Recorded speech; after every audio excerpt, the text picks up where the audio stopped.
बिहार में विधानसभा चुनाव 2025 की तैयारियों के बीच वोटर लिस्ट को लेकर एक बड़ा बवाल खड़ा हो गया है। राज्य भर से मतदाता सूची में गड़बड़ी की शिकायतें लगातार सामने आ रही हैं। कई नाम गायब हैं, तो कई एक ही व्यक्ति का नाम 2 बार दर्ज किया गया।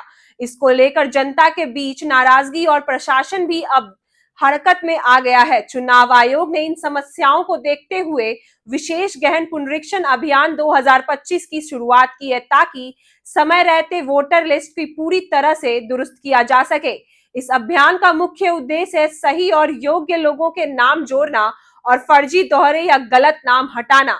इस काम की जिम्मेदारी बूथ लेवल ऑफिसर यानी बीएलओ को सौंपी गई है। इन्हें घर घर जाके गन्ना फॉर्म भरवाना, मतदाताओं से संपर्क करना, दस्तावेज लेना और समय पर जानकारी ऑनलाइन या ऑफलाइन जमा करनी है। लेकिन कई बीएलओ अपने काम में गंभीर लापरवाही बरत रहे हैं। यही वजह है कि अब प्रशासन सख्त हो गया और दोषी कर्मचारियों के खिलाफ एक्शन लेना शुरू कर दिया गया है। अरवल जिले में एक बीएलओ देवेंद्र कुमार शर्मा को निलंबित कर दिया गया, क्योंकि वह लोगों के समय पर फॉर्म नहीं भरवा रहे थे और अपने कर्तव्यों में लापरवाही कर रहे थे।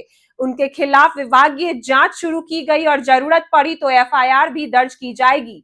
उधर शिवहर जिले के जिलाधिकारी विवेक रंजन मैत्री ने एक साथ 11 बीएलओ को कारण बताओ नोटिस जारी किया है और उनका वेतन रोक दिया गया है, क्योंकि वे मतदाताओं से संपर्क नहीं कर रहे थे और फॉर्म इकट्ठा नहीं कर रहे थे। करपी प्रखंड के बीएलओ उपेंद्र कुमार से भी जवाब मांगा गया और उनका वेतन रोका गया। अरवल के डीएम कुमार गौरव ने सख्ती से कहा कि अगर कोई बीएलओ जानबूझकर देरी करेगा और अपने कर्तव्यों की लापरवाही करेगा तो उसके खिलाफ सस्पेंशन, वेतन रोक और एफआईआर तक की कार्रवाई की जाएगी। इस पूरे अभियान में सरकार ने बीएलओ को काम में उत्साह और जिम्मेदारी के साथ जोड़ने के लिए 6,000 रुपए का अतिरिक्त मान्यदान भी देने का फैसला किया। इसके बावजूद कई बीएलओ अभी भी सुस्ती में है, जिससे ग्रामीण क्षेत्रों में खासकर परेशानी हो रही है। अब तक राज्य में 1,21,00,000 से ज्यादा मतदाता फॉर्म भर चुके हैं, जिसमें से करीब 24 लाख फॉर्म ऑनलाइन अपलोड भी हो चुके हैं। लेकिन कई क्षेत्रों में अभी भी ये शिकायत है कि बीएलओ लोगों के घर नहीं पहुंच रहे, फॉर्म नहीं ले रहे या दस्तावेज की कमी बताकर मना कर दे रहे। मुख्य निर्वाचन पदाधिकारी विनोद सिंह गुजियाल ने स्पष्ट किया है कि इस बार 26 जुलाई 2025 तक हर व्यक्ति को गन्ना फॉर्म भरना अनिवार्य है, चाहे वो ऑनलाइन भरे या ऑफलाइन। खास बात यह है कि इस बार प्रारंभिक फॉर्म भरते समय कोई दस्तावेज या फोटो देना अनिवार्य नहीं है। यदि आपके पास जन्म प्रमाण पत्र, निवास प्रमाण पत्र या अन्य आवश्यक दस्तावेज नहीं है, तब भी आप फॉर्म भर सकते हैं। बाद में बीएलओ या ईआरओ, निर्वाचक राष्ट्रीयकरण अधिकारी आपके दस्तावेजों की जांच करेगा और फैसला लेगा। उन्होंने बताया कि 2003 के बाद जिन जिलों का नाम वोटर लिस्ट में जुड़ा है, उन्हें सिर्फ फॉर्म भरना है, दस्तावेज देने की जरूरत नहीं। राज्य के कुल 7.90 करोड़ मतदाताओं में से 4.96 करोड़ को दस्तावेज देने की जरूरत नहीं।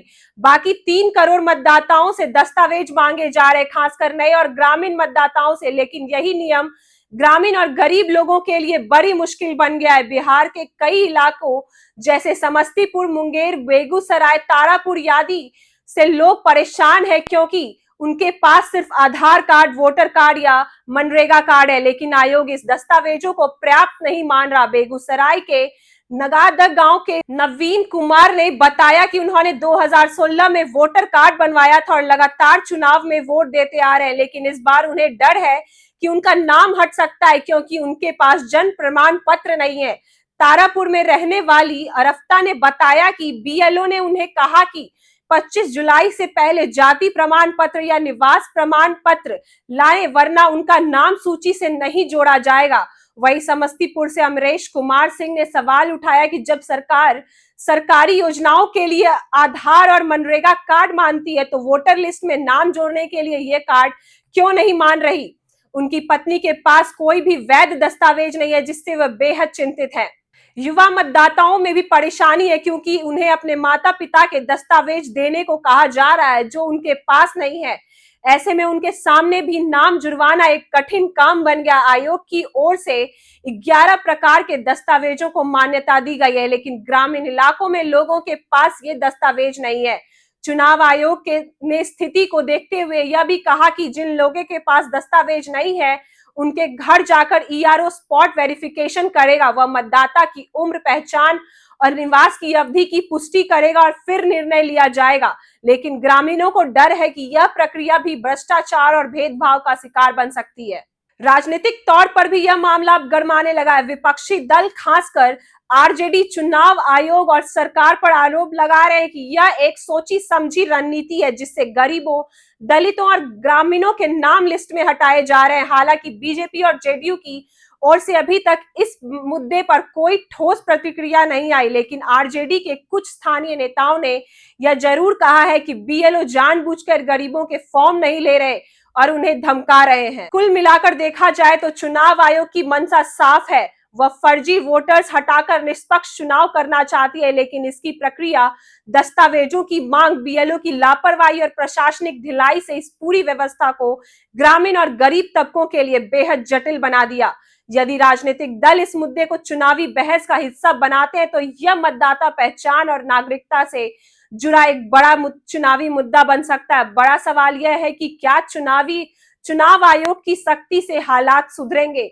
क्या ग्रामीण और युवा मतदाता राहत में आएंगे? क्या बीएलओ अपने काम को समय और ईमानदारी से पूरा करेंगे? क्या वाकई इस बार निष्पक्ष और पारदर्शी चुनाव होंगे? इन सभी सवालों का जवाब आने वाले वक्त देगा, लेकिन फिलहाल एक बात तय है, प्रशासन का संदेश साफ है, अब लापरवाही नहीं चलेगी, लोकतंत्र से खिलवाड़ बर्दाश्त नहीं किया जाएगा। ऐसी वीडियो के लिए बने रहे हमारे साथ।